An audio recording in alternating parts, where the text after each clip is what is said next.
con el profesor Marcio Toruño Valladares. El profesor Marcio Toruño pues, es egresado del primer curso de peritaje contable, contador público, ha sido profesor por muchos años, contador público autorizado. También es miembro de la Comisión Tributaria del Colegio de Contadores Públicos. Muy buenos días a todos los participantes de esta segunda edición del perito contable forense, la certificación, la segunda edición del curso de certificación como perito contable forense, el contador y los delitos tributarios en Nicaragua. Ahí tienen un resumen, ¿verdad? De los 16 años de experiencia. Inicio con esta diapositiva, ¿verdad? Porque me parece muy oportuno, como todos tienen acceso a esta información, ¿verdad? De igual manera pues se pueda respetar un poco la propiedad intelectual. Miremos ya un poco la base legal, hablando de delito de defraudación fiscal, y esto es de 1981, para tener un poco de antecedente, ¿verdad? Porque precisamente pues en la actualidad los delitos tributarios están normados y regulados por el Código Penal. Pero entonces había un decreto 839 que era la ley del delito de defraudación fiscal de 1981, donde establecía que quien cometía defraudación fiscal era quien omite total o parcialmente el pago de una obligación fiscal. O sea, que es lo que mencionábamos, o no paga el total de sus ingresos, no declara el total de sus ingresos, o declara manipulando la factura, es decir, de manera parcial, para efectos de no cumplir con la obligación fiscal, o se beneficie sin derecho de un estímulo fiscal o reintegro de impuestos. También se vinculan las siguientes maniobras. Imagínense que esto es de 1981. Cuando hablamos de estímulo fiscal, pues estamos hablando de los beneficios fiscales, de algunas exoneraciones que establece la ley de concertación tributaria. Así que no es nada nuevo, ¿verdad? Cuando hablamos de estímulo fiscal, cuando hablamos de reintegro de impuestos, no es absolutamente nada nuevo. Eso no es de la ley de concertación tributaria, ni de la ley de equidad fiscal, sino que estamos hablando de la ley de delito de defraudación fiscal de 1981. ¿Y cuáles pueden ser algunas maniobras, verdad, que se cometían o que se cometen todavía en la actualidad, hablando en términos de defraudación fiscal? Estamos hablando del engaño, ¿verdad?, que hace el contribuyente hacia el fisco, en este caso a la víctima del Estado, y el que está cometiendo el delito es el contribuyente. El aprovechamiento de un error ajeno en el caso de que se esté manipulando, ¿verdad?, documentación, abuso de confianza, la simulación en los actos jurídicos. Cuando hablamos de simulación de actos jurídicos, ¿verdad?, estoy más que seguro de que ya acá todos los CPA saben, la simulación de los actos jurídicos son elaboraciones de contratos donde no hay ningún tipo de servicio de por medio, pero sí hay una salida de dinero o sí hay una salida de fondos para efectos de devolver el gasto deducible, si hay retenciones, porque para el defraudador tributario, ¿verdad?, en este caso específico, ¿verdad?, de lo que es simulación de actos jurídicos, no importa si va a pagar determinada cantidad de retención en el caso de la salida de fondos de un contrato que no existe el servicio, solamente para efectos de incluir esa salida de fondos como un gasto deducible y que sirva lógicamente para el cierre del ejercicio fiscal. Luego, informaciones incompletas o no sujetas a la verdad, ¿verdad?, suministradas a las autoridades fiscales competentes, ocultación total o parcial de bienes, la omisión dolosa, ¿verdad? Esa palabra es muy, pero muy clave, ¿verdad? Nosotros como peritos contables forenses debemos de estar muy claros que cuando nos enfrentamos a un delito tributario, puede ser, ¿verdad?, de que puede ser de que uno, o seamos llamados de parte del Ministerio Público, o sirva de asesor del contribuyente para demostrar de que en ningún momento hubo delito tributario, o en que en ningún momento hubo una acción dolosa de parte del contribuyente, porque podemos estar del lado de las dos partes. Y para eso, pues muy, pero muy importante manejar estos términos, esta base legal. Yo sé que está derogada, ¿verdad?, pero solamente sirve como antecedente, pero conocer estos términos para que al momento de ir a defender cualquiera de las partes, ya sea un contribuyente o ya sea que te llamen de parte de la Corte Suprema de Justicia, conocer bien estos términos para saber si estamos o no ante un delito de defraudación fiscal, si cumple o no, ¿verdad?, según la terminología, o si cumple las características para poder tipificar el acto de este contribuyente como un delito tributario. Entonces, el numeral 7 habla de la omisión dolosa o fraudulenta de las declaraciones que deben ser presentadas para efectos fiscales, ¿verdad? O faltar a la verdad por omisión o disminución de bienes o ingresos. Y por supuesto, ¿verdad? En todos los escenarios siempre está presente la no emisión o no expedición de factura por venta realizada, que eso es lo más común que se presenta con los defraudadores fiscales. O no emiten factura o esas facturas que emiten van a media, ¿verdad? Van manipuladas. Recibos por los servicios prestados por profesionales, ¿verdad? O de documentos en los que debe acreditarse el pago de impuestos mediante fijación de timbre o sellos fiscales. Fíjense que ahorita con esto el último punto, recuerdo un caso en una de las empresas que usaba timbre fiscal. Venía la persona que hacía el trámite, ¿verdad? Y el documento que tenía, un documento público, una escritura pública, le ponía el timbre fiscal. Ponía el timbre fiscal, también ese mismo timbre fiscal lo ocupaba en otro trámite, ¿verdad? Y estaba usando el mismo timbre, ¿verdad? Para diferentes tipos de trámites. Igual, eso, también, en este caso, para 1981, ¿verdad? Acreditarse el pago de un impuesto mediante fijación de timbre, reconocido como un delito de defraudación fiscal. Esta ley del delito de defraudación fue derogada por el Código Tributario en el artículo 225, numeral 7. ¿Verdad? Ahí pueden encontrar la derogación de esta ley del delito de defraudación fiscal. ¿Por qué? Porque ya lo iba a retomar, ¿verdad? Ya lo iba a normar o a regular el Código Tributario, todo lo relacionado a los delitos de defraudación fiscal para el año 2006. Por acá tenemos otro antecedente que es la ley de equidad fiscal. Como ustedes recordarán, la ley de equidad fiscal es del 2003, fue prácticamente la previa a la ley de concertación tributaria, y la ley de equidad fiscal en su artículo 107 establecía lo relacionado a lo que es delito de estafa, ¿verdad? Sin perjuicio del delito de defraudación fiscal, cometerá también el delito de estafa, y establecía que el responsable, el recaudador, que no entere la DGI el monto del IVA trasladado. Esto pues todos conocemos, ¿verdad?, de que es incorrecto ese procedimiento.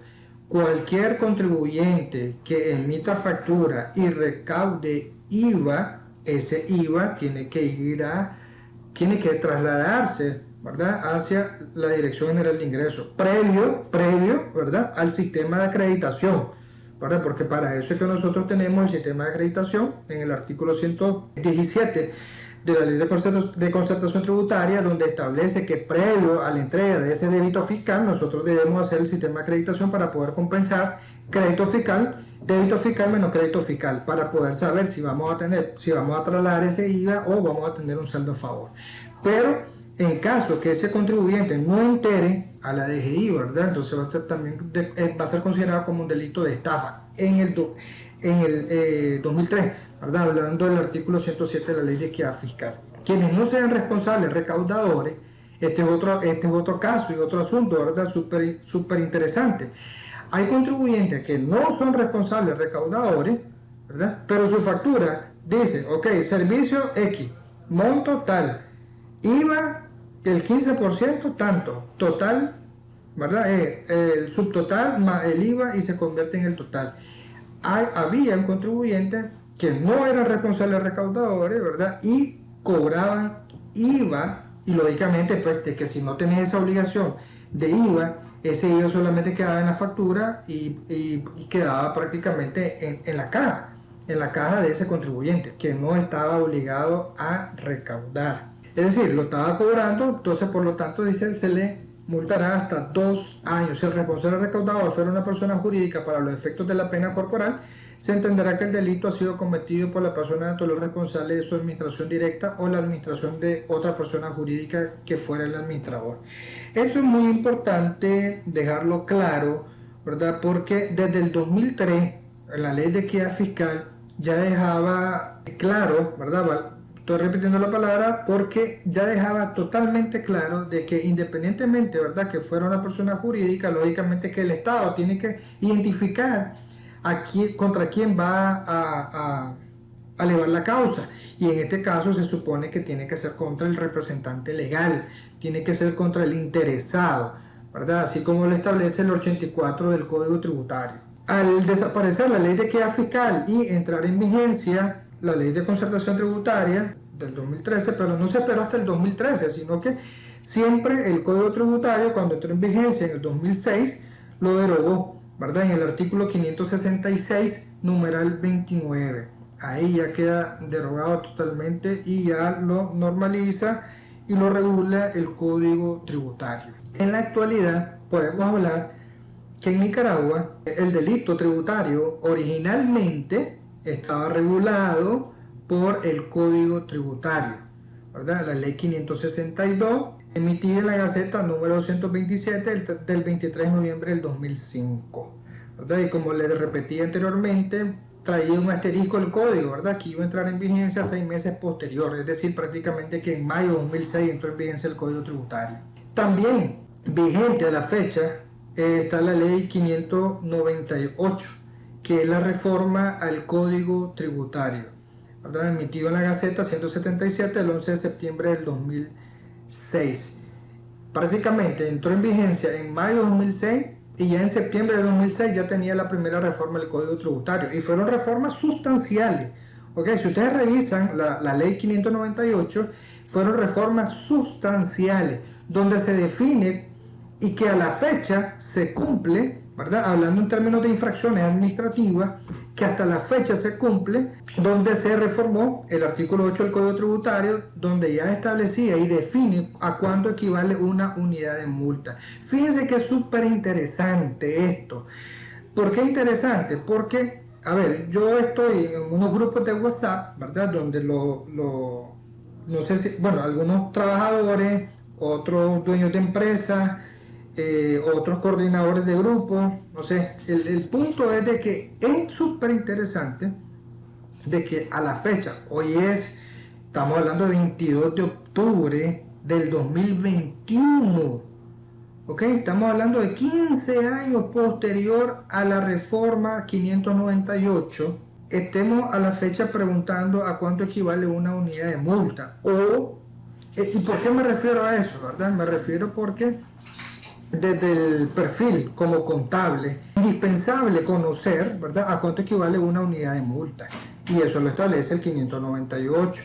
También se hizo una reforma al artículo 27 del Código Tributario, ¿verdad?, para efectos de cómo se iba a suministrar la información tributaria en un proceso de fiscalización. También otra reforma, el artículo 67, que habla precisamente de todo el proceso de fiscalización, de cómo se debe de llevar a cabo. Eso son sumamente importantes conocerlo. Y por último tenemos el Código Penal, que es la ley 641, donde se emitió en la Gaceta 83-84 a la 87, ¿verdad?, de mayo del 2008. Es decir, que originalmente el delito tributario que estaba normado y regulado, ¿verdad?, en el código, ahora o en la actualidad, como ya es considerado un delito tributario, bueno, en el Código Tributario también estaba considerado como un delito, ¿verdad?, pero se hizo, ¿verdad?, la reforma para que ya se derogara los artículos del Código Tributario y se estableciera y se normara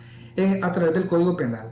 Entonces vamos a empezar con los artículos que originalmente estaban en el Código Tributario, ¿verdad?, hablando específicamente de la sección 6 de los delitos tributarios, del artículo 140. ¿Y qué es un delito tributario? En el Código estaba establecido como una amenaza. ¿Por qué amenaza? ¿Verdad? Porque recuerden que para efecto del delito, a como se pudo haber cometido, pudo haber habido un intento de delito tributario y por lo tanto también está tipificado, ¿verdad?, como un delito y por lo tanto ya sea amenaza o ya sea un daño patrimonial fiscal que se le está haciendo al Estado, ¿verdad?, mediante el incumplimiento doloso, ¿verdad?, es decir, con toda la intención, ¿verdad?, con todo el conocimiento de que iba a causar un perjuicio pecuniario al Estado. El incumplimiento doloso de las obligaciones tributarias del contribuyente o responsable, con la clara intencionalidad dolosa del sujeto y cuya responsabilidad podrá ser determinada de conformidad a lo establecido en la legislación penal vigente. Entonces, en la actualidad, de ese artículo 140 del Código Tributario fue derogado por el artículo número 566, numeral 35 de la Ley 641. Lógicamente, pues que una imagen habla más que 1000 palabras, ¿verdad? Y ahí tenemos el caso, ¿verdad?, de un delito tributario, perfectamente, ¿verdad?, puede llevar a la cárcel, ¿verdad?, porque hay pena de prisión. Luego tenemos siempre con el Código Tributario originalmente el artículo 141 del Código, donde establece lo que es la defraudación tributaria, ¿verdad?, que ahora está normado por el Código. ¿Qué es defraudación tributaria? Comete delito de defraudación tributaria el que omita total, ¿verdad? Es decir, percibió ingreso pero no emití factura. Percibió un ingreso pero lo declaré de manera parcial. El que omita total o parcialmente el pago de una obligación fiscal. O el que para beneficiarse sin derecho de un subsidio o un incentivo fiscal, ¿verdad?, que eso es sumamente delicado, específicamente con el uso. Yo siempre cuando voy a hablar de esto digo el uso y abuso de las franquicias, los certificados de crédito tributario electrónico. Muy, pero muy delicado, ¿verdad? Es decir, un contribuyente puede tener el beneficio fiscal de estar emitiendo franquicia, pero a la misma vez este contribuyente puede necesitar, vamos a poner el caso, puede necesitar solamente 10 productos de exonerarse, pero compra 20, porque los otros 10, ¿verdad?, son 10 para él y 10 para otro contribuyente. Y eso, aunque parezca extraño, ¿verdad?, pero sí ocurre en la práctica, ¿verdad? Por eso es muy delicado esto del uso y abuso correcto de los certificados de crédito tributario electrónico, ¿verdad?, con lo que es el incentivo fiscal o reintegro de impuestos, ¿verdad?, en el caso específicamente de los exportadores o los acopiadores que están exportando productos y que en su momento, cuando hicieron su retención, tienen que hacer reintegro, ¿verdad?, al productor para efectos de poder aplicarse correctamente el reintegro tributario. Luego, en lo que es defraudación tributaria, ¿verdad?, pueden presentarse las siguientes maniobras, ¿verdad?, que aquí aparecía, ¿verdad?, lo que es engaño de parte del contribuyente hacia el Estado, aprovechamiento de error, abuso de confianza, ¿verdad?, porque se supone que, recuerden algo, las declaraciones fiscales que hacen los contribuyentes se hace bajo la característica, ¿verdad?, que el contribuyente está diciendo la verdad. Es decir, que la información que yo le estoy suministrando a través de la ventanilla electrónica tributaria es la verdad, ¿verdad? Porque si no, se falta el delito de falsedad de información. Entonces, ahí puede ser un abuso de confianza, de simulación en los actos jurídicos, que ya lo mencionábamos, es lo que está normado en la ley de delito tributario de 1981, informaciones incompletas, ocultamiento total o parcial de bienes, omisión dolosa y fraudulenta, la no expedición de factura, y también comete delito de defraudación tributaria el que para registrar operaciones contables, fiscales o sociales lleve 2 o más libros similares. Fíjense que de repente los dueños de negocio o los socios de algunas empresas dicen que puede ser que se presente la situación de que se esté llevando una doble contabilidad o 2 libros, ¿verdad? Pero lo que no saben los dueños de negocio o toman este tipo de estrategias porque son estrategias agresivas, ¿verdad? Agresivas porque están con toda la mala intención de no pagar correctamente los impuestos. Pero lo que no saben es que al llevar una doble contabilidad, ¿verdad?, puede volverse un poco más complejo el control, puede volverse un poquito más complejo identificar específicamente un registro, una operación contable, ¿verdad? Porque solamente pues, teniendo un buen equipo de contabilidad para poder luego hacer una armonización entre las dos información financiera que se están generando, con distintos asientos, distintos datos, aun cuando se trate de libros auxiliares o no autorizados.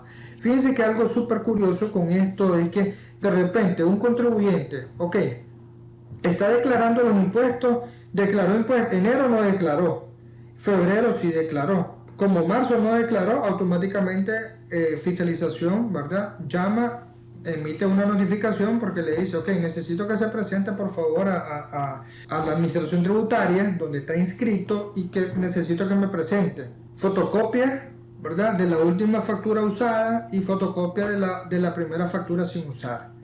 Necesito que me presente fotocopia de la primera hoja del libro diario, fotocopia de la primera hoja del libro mayor. Necesito que me presente el talonario, ¿verdad?, de uso. Necesito que me presente el detalle de las facturas emitidas, por ejemplo, enero, febrero, marzo, abril.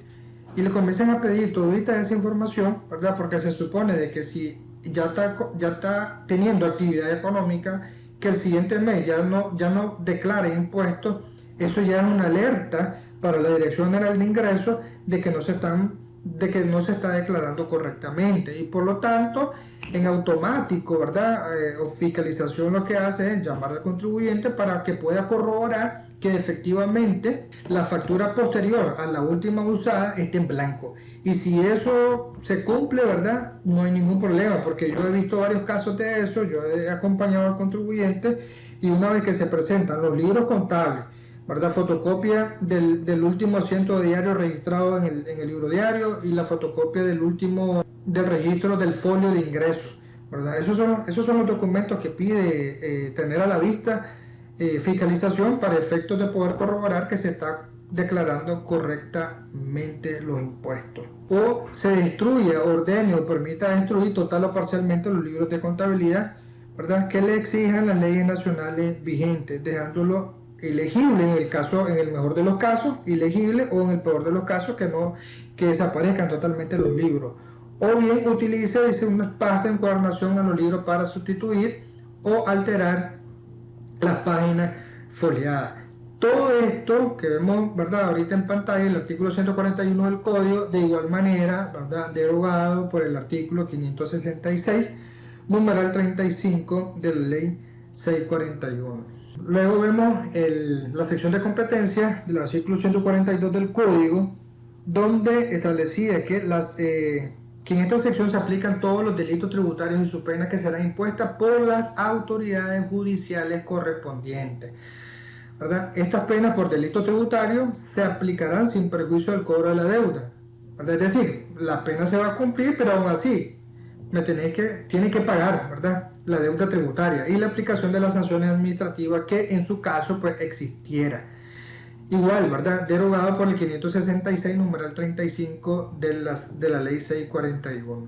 En las penas que aparecían en el 143 del Código, ¿verdad?, establecía el doble de las establecidas por la contravención. Ya que el doble, estábamos hablando prácticamente de mayor, la unidad de multa eran 37.500 córdobas, entonces aquí es el doble de lo que establece la contravención tributaria del artículo 137.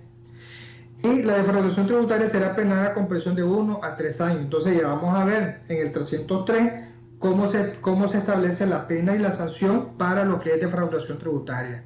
Monto de lo demandado o de lo que se intentó defraudar, ¿verdad? Siempre insistiendo de que no tanto de que, ok, ¿cuánto fue lo que defraudó? Sino que también lo que se intentó defraudar, y eso solamente a través de auditoría tributaria. En la actualidad, ¿verdad? Recuerden que todos estos procesos originalmente vienen causados a través de fiscalizaciones tributarias. ¿Qué significa eso? Significa que todo esto tiene que ir agotando las vías administrativas, ¿ok? Se agota toda la vía administrativa, y si de todas maneras llega al Tata y el Tata todavía deja en firme, ¿verdad?, a favor del Estado, perfectamente, entonces se puede ya trasladar a otro escenario, que ya el escenario ya de la Corte Suprema de Justicia, ya un escenario judicial, donde se encausa, ¿verdad?, la demanda en contra del representante legal de la persona jurídica o el interesado. Ahora, ¿qué es lo curioso? ¿Verdad? ¿Qué es lo curioso? No quisiera adelantarme a la información que tenemos para la tarde, pero lo curioso es de que desde mi punto de vista, ¿verdad? Algo muy personal, desde mi punto de vista, ok, estoy claro de que se intentó trasladar estas sanciones y estas sanciones pecuniarias y también sanciones de privación de libertad del código hacia el código penal, ¿verdad? Como para meter un poco más de ruido, un poco más de miedo al contribuyente. Mira, si defraudas, si no pagas correctamente los impuestos, te echo preso, ¿verdad? Eso es lo que, desde mi punto, esa es mi perspectiva, desde mi punto de vista, eso es lo que se intentó, lo que se hizo, ¿verdad? Trasladar toda esta normativa del código tributario al código penal. Pero ¿qué es lo que ocurre en la realidad? Lo que ocurre en la realidad es que el mismo código tributario, el código penal, por eso le decía que no quiero adelantarme un poquito, establece que si el contribuyente, ¿verdad? O la persona que está siendo encausada, acusada por delito tributario, si paga o honra la deuda tributaria con el fisco, todo el mundo a su casa. Entonces, sí es cierto, ¿verdad?, que hace más ruido dentro del Código Penal, pero yo sigo insistiendo que eso todavía está ahí como, ¿verdad?, opino eso, está como gallo gallina, en el sentido de que si te encauso, si te abro un juicio, ¿verdad?, pero si vos me pagás, ok, no es que no pasó nada, ¿verdad? Ya queda en el historial de que un defraudador tributario es un hecho. Pero las operaciones vuelven a activarse, güey. Vuelven a activarse, pues va a ser un contribuyente más que en teoría ya estuvo cerca de la privación de libertad y que se supone de que ahora que tiene que encauzarse para poder pagar correctamente los impuestos ante el fisco. Eso es lo que ocurre. Como ya lo repetí ahorita mismo, ¿verdad? Se trasladó todita esa normativa, todita esa sanción pecuniaria y la sanción de privación de libertad del Código Penal del Código Tributario, perdón, al Código Penal. Y se tipificó el delito tributario como una tipología, ¿ok? Como una tipología de delito tributario y que va a estar regulado y normado, ¿verdad?, por el Código Penal, por la Ley 641. Entonces, veamos un poco ya los problemas de elevación tributaria enfocado a cuál es la conducta que tiene el defraudador fiscal. La conducta es acción u omisión. ¿Cuál es la acción? La acción es, por ejemplo, puede ser una acción pasiva. La acción pasiva es dejo de declarar mis ingresos. Y en el caso dejo de declarar mis ingresos, en el caso de la omisión, puede ser que tenga ingresos pero que son declarados de manera parcial. Estoy omitiendo una parte de mis ingresos y que estoy declarando de manera parcial. Entonces, tanto la acción u omisión de parte del defraudador fiscal es una de las conductas que comúnmente se presenta y por eso es que así se define la defraudación tributaria como una acción o omisión hace el contribuyente con todo, ¿verdad?, con todo el ánimo de pagar menos impuestos. Porque podemos también mencionar, ¿verdad?, como acción o omisión dolosa de parte del contribuyente, es decir, que tiene todo el conocimiento, ¿verdad?, que está orientado a violar la norma. ¿Y qué norma? ¿Verdad? Lo que establece el Código Penal, ¿verdad?, para perjudicar o para causarle un perjuicio pecuniario al Estado. ¿Qué es lo típico, lo que normalmente se presenta cuando hablamos de delitos tributarios? Vamos a hablar de defraudación tributaria, ¿verdad? Vamos a hablar de delito contable, que eso ya lo vamos a ver un poco más adelante en el artículo 310 del Código, lo que habla todo sobre lo que establece de infracciones contables. Vamos a encontrar también lo que es factura falsa, información falsa que están suministrando los contribuyentes a la Dirección General de Ingresos, precisamente, por ejemplo, recuerden que ahora con la Dirección General de Ingresos, ¿verdad?, se está haciendo la información cruzada. Hay un cruce de información donde se supone de que si un cliente al momento de pagarme me hizo la retención, ¿verdad?, me hizo la retención, pero yo no la tengo en físico, ¿verdad?, yo no la tengo en físico. Entonces el contribuyente que va a acreditarse esa retención debe de tenerla en físico. Ahora, el hecho de que no la tenga en físico no significa que no se la pueda acreditar, porque perfectamente también se la puede mandar por escaneada, ¿verdad? La retención, ok, yo tengo la retención escaneada, es decir, sí estoy viendo a la vista, por lo menos digital, estoy viendo a la vista de que está la constancia de retención y que por lo tanto yo me puedo acreditar esos impuestos. Vean, ¿qué es lo que ocurre a veces con unas empresas que son partes relacionadas? Porque ya me ha pasado el caso. Yo declaro los impuestos de una, normalmente declaro la A y luego la B, siempre la A y luego la B. Pero ¿qué es lo que ocurrió en un mes? Se declaró la B y hasta después se iba a declarar la A. Pero ¿qué es lo que ocurría? Que cuando se estaba declarando la empresa B, como entre ellas, ¿verdad? Hay operaciones financieras, la empresa B se estaba acreditando retenciones que le hizo la A. Pero como la A no había declarado, ¿ok? La DGI no estaba reconociendo esta retención.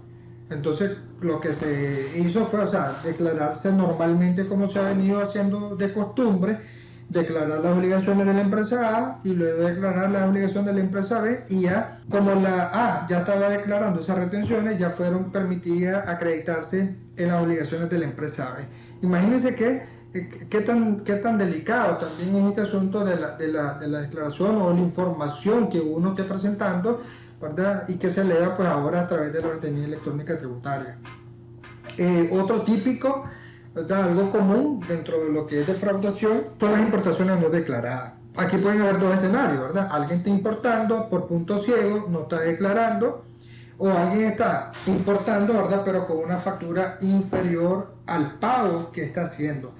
Y esto lo recuerdo porque casualmente platicaba con un ex fiscalizador de la Dirección General de Servicios Aduaneros, donde me explicaba un poco de cómo hacen las revisiones en las empresas.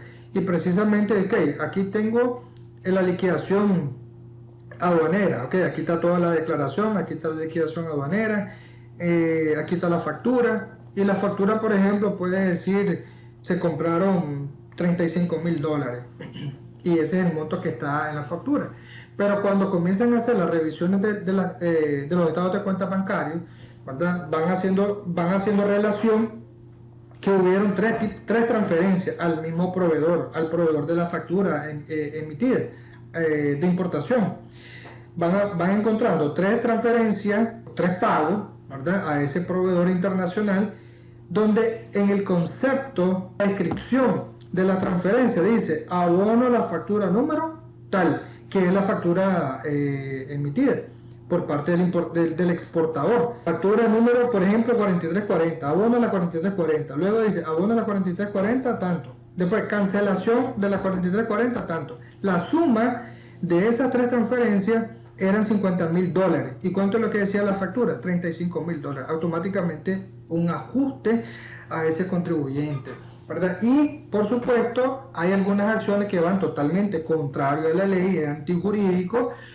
Por ejemplo, en el caso de los negocios informales que no están inscritos, están obteniendo cuantiosas ganancias, no están pagando impuestos, no está recaudando el Estado el impuesto que se debería de recaudar. En el caso precisamente del contrabando, ¿verdad? Es totalmente contrario a la ley, ¿verdad? Hay gente que comienza a hacer importaciones por punto ciego y lógicamente pues que tiene su impacto en el mercado, ¿verdad? Hay una competencia legal. Está entrando un producto más barato, lógicamente que puede hasta quebrar al vecino de al lado, por decirlo de cierta manera, ¿verdad? Tal vez sí se dedican a la misma actividad económica, pero como yo lo traigo en contrabando, no pago impuestos, por lo tanto yo puedo dar un poco más bajo el precio y por lo tanto al negocio que tengo a la par no va a vender de la misma manera, ¿verdad? Y lo puedo hasta... ¿Qué es lo que establece el artículo 136 del Código Tributario? ¿Verdad? Que incurre en contravención tributaria el que mediante acción u omisión disminuya de forma ilegítima los ingresos tributarios. ¿Ok? Ya sea por medio de un acto, ¿verdad? Que no esté haciendo la declaración de manera completa, esté disminuyendo ilegítimamente los ingresos tributarios u obtenga indebidamente alguna exención u otros beneficios tributarios, precisamente para el caso para el uso de la franquicia. Bueno, hay casos que uno va conociendo en el camino. Por ejemplo, hay algún negocio, la actividad económica X, ¿ok? Actividad económica X. Esta actividad económica no tiene ningún beneficio fiscal, pero la actividad Y sí tiene un beneficio fiscal. Entonces, vino la empresa X, vino la empresa con su actividad X e hizo todo el trámite como que ella tenía una actividad Y, y volvemos a lo mismo. ¿Quiénes están confabulados en todo este proceso? Los mismos funcionarios públicos. Como esta actividad X no tiene ningún beneficio, pero la actividad Y sí tiene beneficio, entonces todo el trámite se hizo como que esa empresa tenía una actividad Y por lo tanto para obtener un beneficio fiscal, y ese beneficio fiscal se traduce en hacer toditas las compras de toda su materia prima exenta de impuestos. ¿Y qué significa, exonerada de impuestos? ¿Qué significa que esté exonerada de impuestos? Pues lógicamente, porque mis costos se pueden abaratar un poco, y lógicamente que tengo una mejor competencia en el mercado, y tengo una mejor posición, y eso es lo que ocasiona también, ¿verdad?